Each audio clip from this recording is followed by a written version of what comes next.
Hello dear students, इस video में हम एग्जाम्पल 3 को देखेंगे।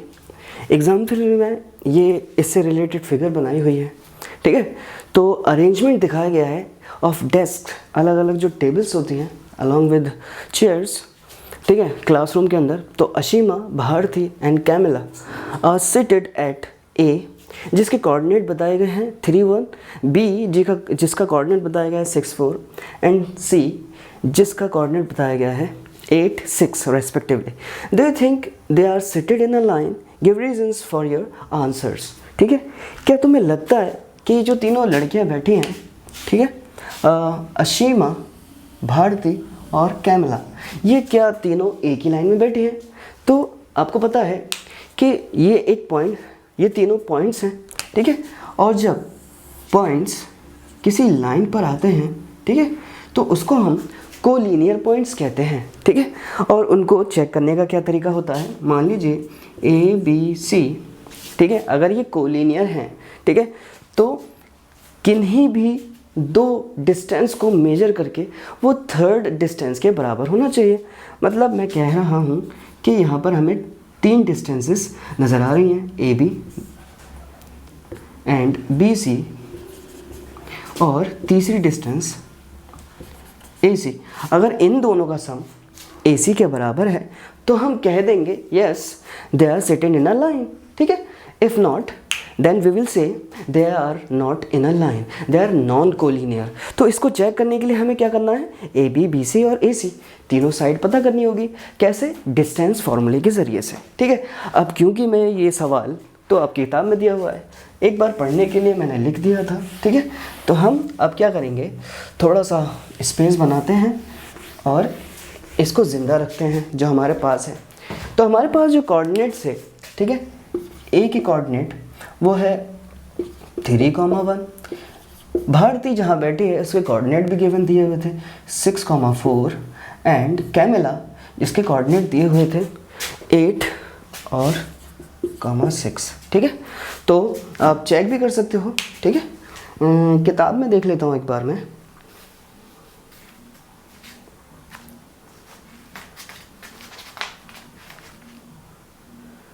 थ्री 1 6 4 8 6, ठीक है। तो अब हमें क्या करना है? AB, BC और AC पता करना है, ठीक है, अकॉर्डिंग टू द फिगर हमारे पास जो है। तो आपको पता है कि हम पहले AB जो कि डिस्टेंस है हमें पता करना है। कैसे? डिस्टेंस फॉर्मूले से। तो वो क्या होता है? x2 - x1 का होल स्क्वायर, y2 - y1 का होल स्क्वायर, ठीक है। तो इसको करने का तरीका क्या है? या तो आप B के कोऑर्डिनेट में से A के कोऑर्डिनेट माइनस कीजिए, या A के कोऑर्डिनेट में से B के कोऑर्डिनेट को माइनस कीजिए। जवाब आपका सेम आएगा। क्यों? क्योंकि अगर कोई लाइन है AB, आप AB ऐसे मेज़र कीजिए या फिर B से A की तरफ मेज़र कीजिए। डिस्टेंस जो है स्केलर क्वांटिटी, और स्केलर क्वांटिटी डायरेक्शन से चेंज नहीं होती, डायरेक्शन चेंज से, ठीक है। तो मैं क्या करता हूँ, A के कोऑर्डिनेट में से B के कोऑर्डिनेट को माइनस करता हूँ, या B के, तो मैं मान लेता हूँ मैं इसमें से इसको माइनस कर रहा हूँ, B में से A को। तो इसमें आप देखोगे x में से x को ही माइनस करना है, तो 6 - 3 स्क्वायर लगा देंगे, ठीक है। और 4 - 1 स्क्वायर लगा देंगे। रूट बिल्कुल लगाना नहीं भूलेंगे। तो 6 - 3 जो है कितना हो जाएगा? 6 - 3 हो जाएगा 3, और इस पर स्क्वायर लगा हुआ है, यानी 4 - 3 3 होता है, स्क्वायर लगा हुआ है। रूट में रहेंगे 3 का स्क्वायर 9, अगेन 3 का स्क्वायर 9, और 9 9 18 होता है, ठीक है। और इसको अगर हम फर्दर एलसीएम लेना, तो एलसीएम लेके हमारे पास 3, ठीक है, 2 × 3 × 3, ठीक है। जिसका पेयर है उसको बाहर निकाल लेते हैं, और ये हो जाएगा 3√2, ठीक है। तो हमारे पास यहाँ लिख लेता हूँ मैं, AB की वैल्यू आ चुकी है 3√2, है ना। अब हम क्या करेंगे, जैसे हमने AB की वैल्यू मालूम की है वैसे ही BC की वैल्यू मालूम करेंगे, BC, ठीक है। मैं क्या करूँगा, C में से B के कोऑर्डिनेट को माइनस करूँगा, ठीक है। कैसे?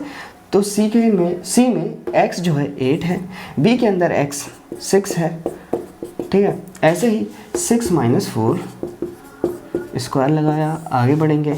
तो 8 - 6 2 स्क्वायर रहेगा, 6 माइनस 4 2 स्क्वायर रहेगा एंड रूट तो लगाना भूलना नहीं है, तो 4 अगेन 4 रह जाएगा 8, ठीक है। तो ये हो जाएगा 2 इंटू 2 इंटू 2 एलसीएम लेके इसका रूट निकालेंगे तो ये हो जाएगा 2√2, है ना। यहाँ पे लिख लेते हैं BC की वैल्यू जो है हमारे पास आई है वो आई है 2√2। ओके, आगे बढ़ते हैं और फाइनली हम क्या पता करते हैं, AB पता कर लिया, BC पता कर लिया, तो हमारे पास तीसरी जो बचती है वो बचती है AC, है ना। तो AC की वैल्यू निकालेंगे यानी इसमें। तो मैं क्या करता हूँ, C के कोऑर्डिनेट में से A के कोऑर्डिनेट माइनस करता हूँ। C में x जो है वो 8 है, A के अंदर x जो है 3 है, स्क्वायर लगाएंगे ब्रैकेट क्लोज करके एंड प्लस करके C के कोऑर्डिनेट में y जो है 6 है, A के कोऑर्डिनेट में y 1 है, स्क्वायर लगाएंगे ब्रैकेट लगा अंडर रूट लगा, तो 8 माइनस 3 5 हो जाएगा, स्क्वायर लगाएंगे 6 माइनस 4 5 हो जाएगा, रूट लगाएंगे और आगे बढ़ेंगे।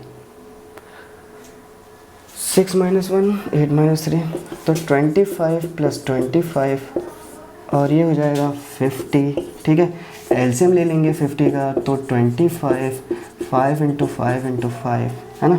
तो क्या लिख सकते हैं इसको हम 2 इंटू 5 इंटू 5, रूट के अंदर है, यहाँ पे हम जो पेयर होता है उसको बाहर निकालते हैं, जो नहीं है उसका पेयर नहीं, तो रूट के अंदर।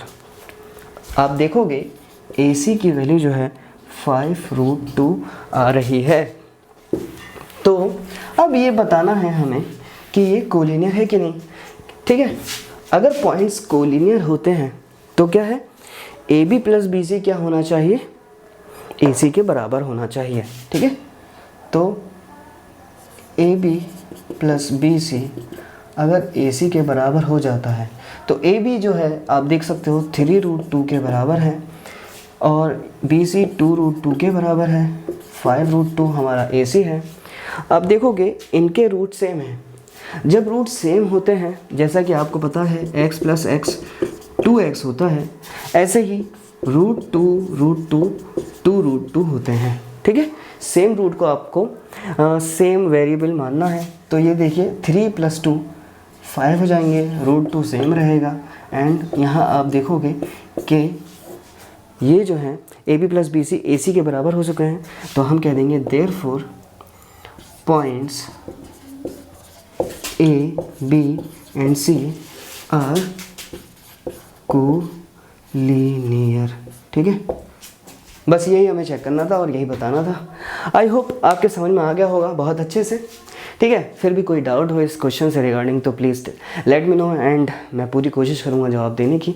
And please subscribe to my channel और बने रहिए मेरे चैनल के साथ और जुड़े रहिए, ठीक है। मिलते हैं अगले सवाल के लेकर अगली वीडियो में। Thanks for watching my videos.